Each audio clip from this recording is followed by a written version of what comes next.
Welcome to Inside Games, the only gaming news show brave enough to dunk on Star Wars. Finally, there's one. I'm sure everyone watching will gather their grandkids around and tell them all about the one time they watched that YouTube video that was mad about a Star Wars video game.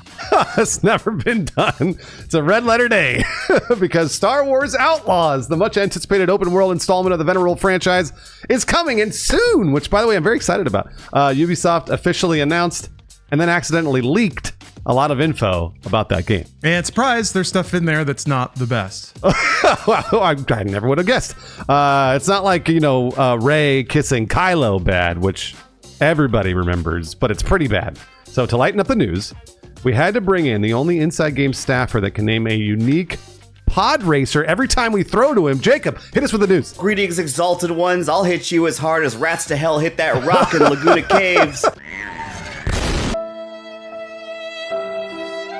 That's the part after Jag Crag and before the Canyon Dune turn, just so everybody knows. Is it his name's Rats to Hell or Rats Tyrell? Rats Tyrell. He goes, wah, and then he blows up. You know there's a deleted scene in that movie where his whole family shows up to that race? They cut it out for some reason, those cowards. Oh, I'm glad to be here. I heard there was Star Wars talk and I had to come running. Well, according to leaks from Ubisoft Japan's YouTube channel, the game is releasing on August 30th, which is about 4.5 months away. Get excited. I'm so excited. It's right around the corner. Oh, why are we all excited? Well, if you aren't familiar, Outlaws is set in the cool part of Star Wars. Between Empire Strikes Back and Return of the Jedi, you play as Kay Vess, which is a pretty cool Star Wars name. A dirty scoundrel trying to start a new life as you navigate your way through the seedier side of the galaxy. The studio behind it is Massive Entertainment, which made The Division, and last year's Avatar, Frontiers of Pandora, which I very much enjoyed. It's a fucking awesome, great game. Oh, can I say fuck on this show? You sure can. You totally can, yeah. Okay, good. Didn't check beforehand. Avatar rocks. Yeah, it's great. It is, and it's gorgeous. One of the best looking games. So thinking about that, but in Star Wars, very exciting, and everything seems great. Yeah. Everything seems great so far, right?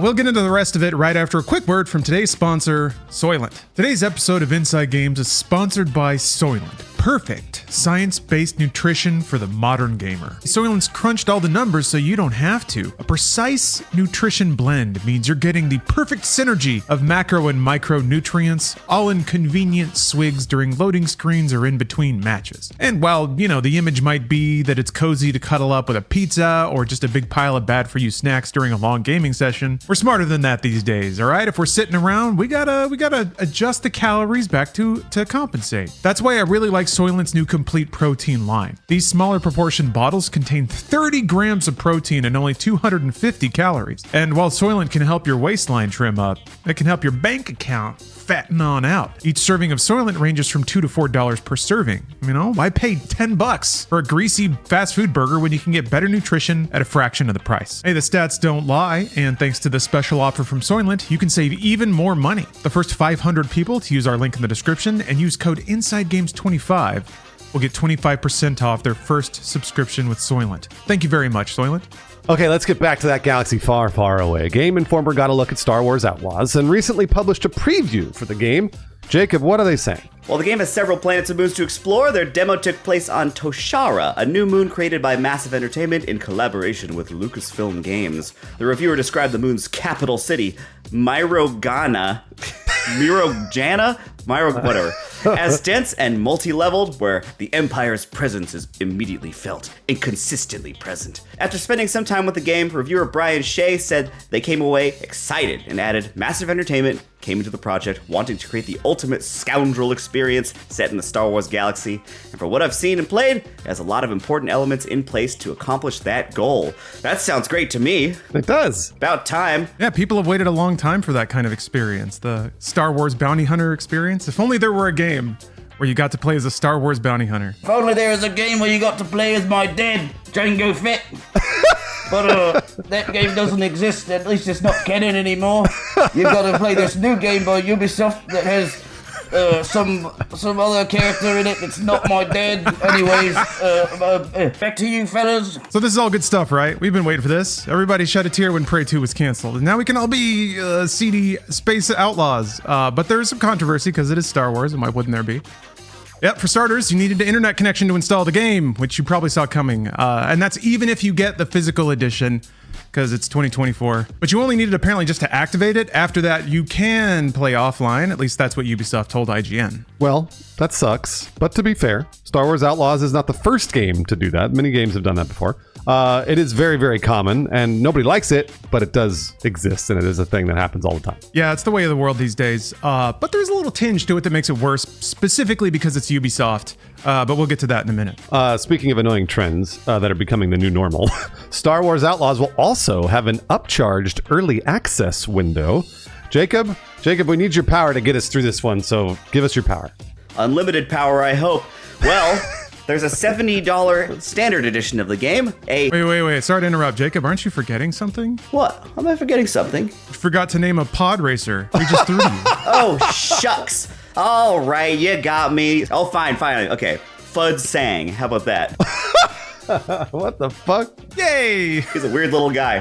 Anyways, there's a $70 standard edition of the game, a $110 version that includes some pre-order bonus cosmetics, 3 days of early access, and the game's season pass, which itself contains 2 undefined DLCs, because of course there's a season pass, it's a video game, they all have to have one. And then there's a $130 version that has all that other stuff, plus even more cosmetics, plus a digital art book. It's as if a million wallets cried out in terror. And then subscribe to Ubisoft Premium for that early access for $15 a month or whatever instead. It's a much better deal. Yeah, that's obviously what they're pushing everyone towards. Man, the price differential there sucks. That's like $20 for a PDF of art and some skins. Understandably, this prompted some grumblings like me just now. But also from people online that are annoyed at what seems like another cash grab. Obviously, publishers have been putting out deluxe editions for years now, but lots of people were particularly annoyed at being asked for $130 for a game with really not much in return. The undefined DLCs and that PDF and maybe a few cosmetics. Yeah, and a couple days. They're just monetizing time. And we didn't even get like a nice canvas bag out of this, man. That sucks though. Every time I read about that stupid Fallout bag story, my heart breaks a little. Yeah. They should be giving us like a little block of carbonite with Glupshido in it or something. Oh, or like a little DL44 blaster. Oh, that'd be so cool. Man, or a little that'd be credit so shit. Come on, Ubisoft. Everybody loves Star Wars, and they all love Star Wars physical stuff. Either way, Ubisoft, just get with the times. I mean, they're not going to. They would have charged us $400 for that. In addition to all the other garbage, I promise you. PC Gamer's Harvey Randall wrote that while he's excited about the game, he is exhausted by collector's editions that toss a few skins and items into the game for another batch of credits. We all are. But we can't be seen agreeing with the media elite. We are gamers of the people.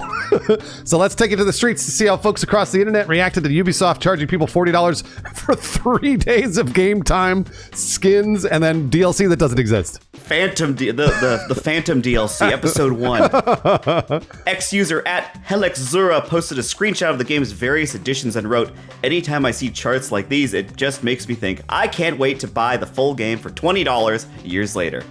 I've been in that boat. It's that skiff. That whatever. That dune skiff. Reddit user JBM1518 added, "Honestly, ask yourself, do you really need a digital art book, 3 days of early access, and a season pass to a game you don't even know you'll enjoy?" Reddit user Fear and Loathing said they'll wait for a price drop, writing, "It'll also have a Steam sale 9 months later. See ya then." I hope they actually stick to that. You know, everyone likes to say that, and then I think they turn around and buy it full price anyway, because the hype gets you. They cannot hide forever. Gotta raise the hype shields. Can't repel hype of that magnitude. Yeah, it definitely seems like Ubisoft's trying to cash in. You know, they gotta cover their Star Wars licensing fees somehow. And this is one of their most anticipated games, huge brand. And it's not another Assassin's Creed, so that's something. Yeah, on the surface, it just sounds like just another day with corporatized brands. We're all used to getting squeezed. But the timing of this news is particularly rotten, especially when it comes to that whole you have to connect to the internet thing. Unfortunately, Ubisoft has altered the deal, and we can only pray they didn't alter it any further, because they recently started removing the racing game The Crew from customers' Ubisoft Connect accounts after the game's server shut down last month. We knew the online-only game was shutting down as of March 31st, but players were annoyed at completely losing access to the game. Some European players even wondered if the move was illegal under EU law. I guess you don't play an online game without knowing that it probably will shut off someday, but to have it erased from your account, it's like it never existed and the money's gone. Oh, yeah. So that just feels bad. I would rather see something there that's grayed out and I can't even click on than it just disappearing entirely. And some other people are just about as fed up with this in response to publishers pulling access to purchased games.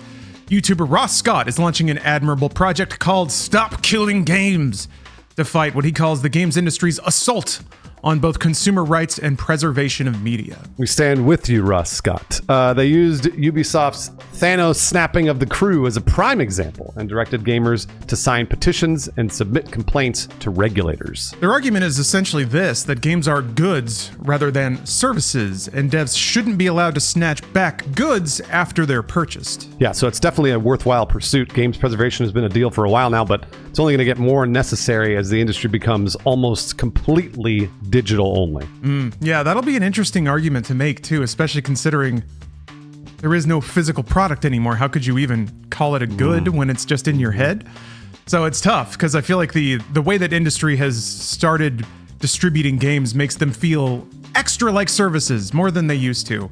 But that's why it's a good time to push back.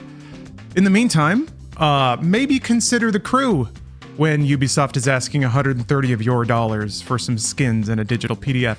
Hey, at least that PDF you get to keep, baby. You can throw that on a USB drive and be buried with it. So that's something. But now that we've covered all the news, what do y'all think? What do y'all think about the pricing, about online service, all of it? I think that this kind of happened with Avatar, and it totally worked on me. That they're slapping that big $130 price tag on there just to scare you into that subscription that you'll totally forget about, because I can play a big old Ubisoft game for $17. That's it. That'll be so fun. I'll finish it. I'll cancel that subscription. Easy.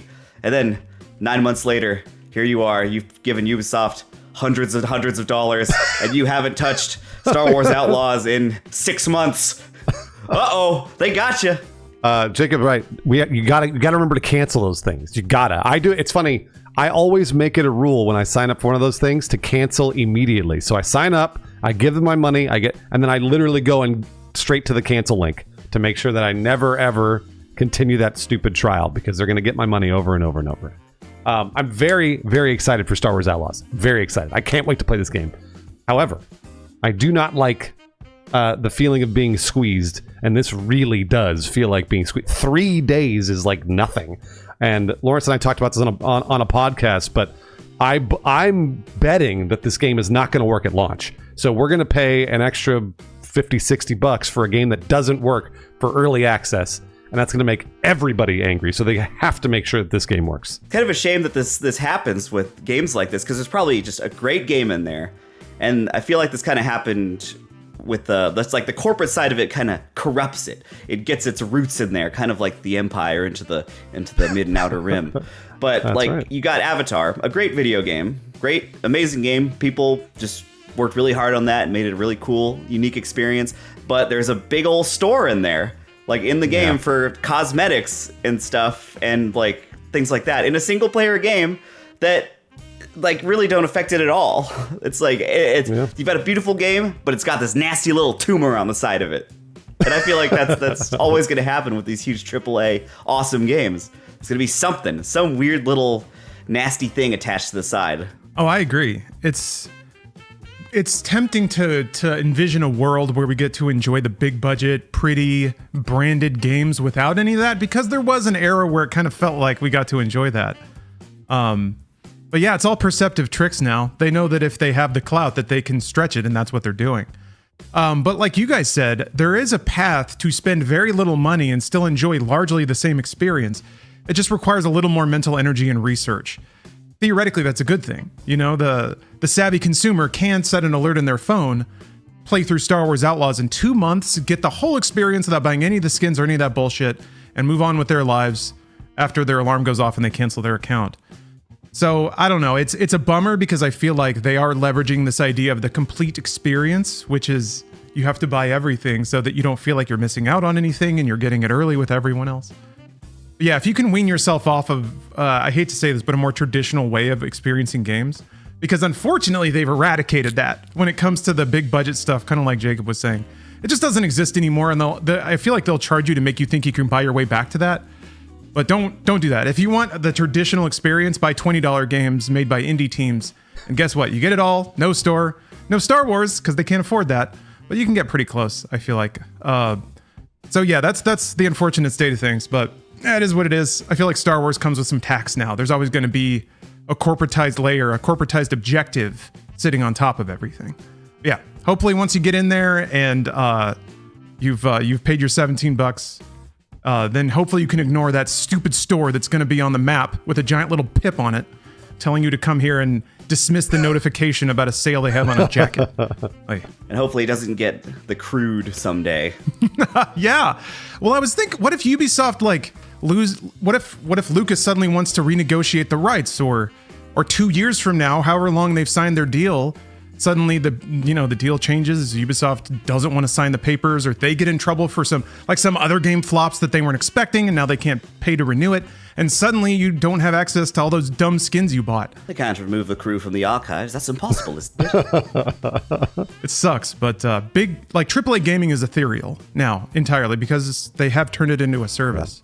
So don't spend your money unless you're okay with flushing it down the toilet the second it leaves your credit card. Jacob, I want to say thank you very much for coming onto the show today to discuss Star Wars Outlaws and being a part of Inside Games. We appreciate it. Of course. Always. And I want to say thank you very much to these Inside Games patrons. They support our Patreon every single month. These patrons have herded every nerf they've ever seen.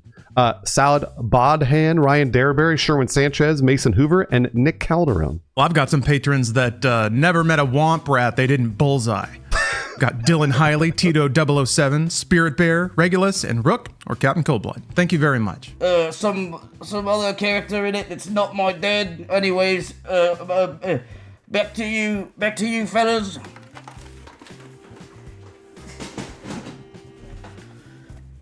I couldn't hear anything.